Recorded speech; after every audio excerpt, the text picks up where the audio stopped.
Miércoles 18 de octubre. Lección: la iglesia primitiva y las zonas de confort. Leamos Hechos 8 del 1 al 4. En la iglesia primitiva, ¿qué provocó la dispersión de los creyentes más allá de su zona de comodidad? Hechos capítulo 8 del 1 al 4 dice: Y Saulo consentía en su mente. En aquel día hubo una gran persecución contra la iglesia que estaba en Jerusalén, y todos fueron esparcidos por las tierras de Judea y de Samaria, salvo los apóstoles, y hombres piadosos llevaron a enterrar a Esteban, e hicieron gran llanto sobre él.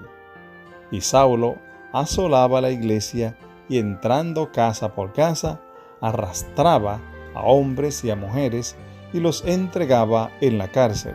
Pero los que fueron esparcidos iban por todas las partes anunciando el evangelio. Hasta este momento, la iglesia primitiva se encontraba principalmente en Jerusalén, o dentro del territorio judío y entre el pueblo judío. Cuando comenzó la persecución de la que Saulo, un judío devoto y fariseo, participó activamente, la iglesia de Jerusalén se dispersó por toda Judea y Samaria. Jesús lo había predicho en Hechos 1:8. Serán mis testigos tanto en Jerusalén como en toda Judea y Samaria. Esta afirmación se cumplió tal como lo señalaba Hechos 8:4. Los que se habían dispersado predicaban la palabra por doquiera que iban. Aún después de que la iglesia comenzó a avanzar más allá de Jerusalén, todavía predicaban en las regiones de los judíos o en los distritos del pueblo judío de otras ciudades. Hechos 11:19 indica que la iglesia se dispersó hasta Fenicia, Líbano o Chipre, pero en esta etapa no predicaron el mensaje a nadie más que a los judíos. Los discípulos de Jesús y la iglesia primitiva no intentaron llevar al Señor a los gentiles, sino solo a los judíos.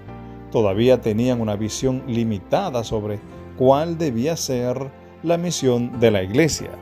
Pedro, un discípulo de Jesús y una de las figuras principales de la iglesia primitiva, era reacio a llevar el mensaje del evangelio a los gentiles, incluso después de que Pablo comenzó a hacerlo. A Pedro se le conoce como el apóstol a los circuncisos, es decir, a los judíos, y Pablo era el apóstol a los gentiles. Al principio, Pedro ni siquiera quería que le vieran con los gentiles. Sin embargo, Dios sacó a Pedro de la zona de confort y transformó su corazón. Estaban empezando a aprender lo que realmente implicaba la comisión evangélica y lo que la muerte de Jesús pretendía lograr en todo el mundo. Leamos Hechos 10:9 al 15, 28 y 29.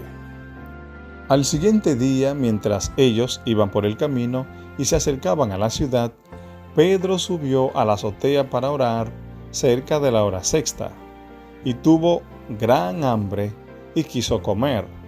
Pero mientras se preparaban algo, le sobrevino un éxtasis, y vio el cielo abierto y que descendía algo semejante a un gran lienzo que, atado de las 4 puntas, era bajado a la tierra, en el cual había de todos los cuadrúpedos terrestres y reptiles y aves del cielo.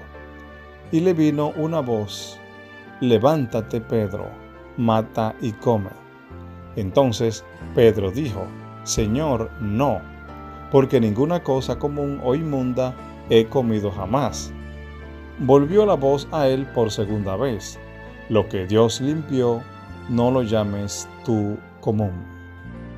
Hechos 10:28 al 29 dice: Y les dijo: Vosotros sabéis cuán abominable es para un varón judío juntarse o acercarse a un extranjero, pero a mí me ha mostrado Dios que a ningún hombre llame común o inmundo, por lo cual, al ser llamado, vine sin replicar, así que pregunto, ¿por qué causa me habéis hecho venir? Para finalizar, ¿cuál era el mensaje que el Señor le estaba dando a Pedro y cómo debemos nosotros, en nuestra época, aplicar ese principio a la obra misionera?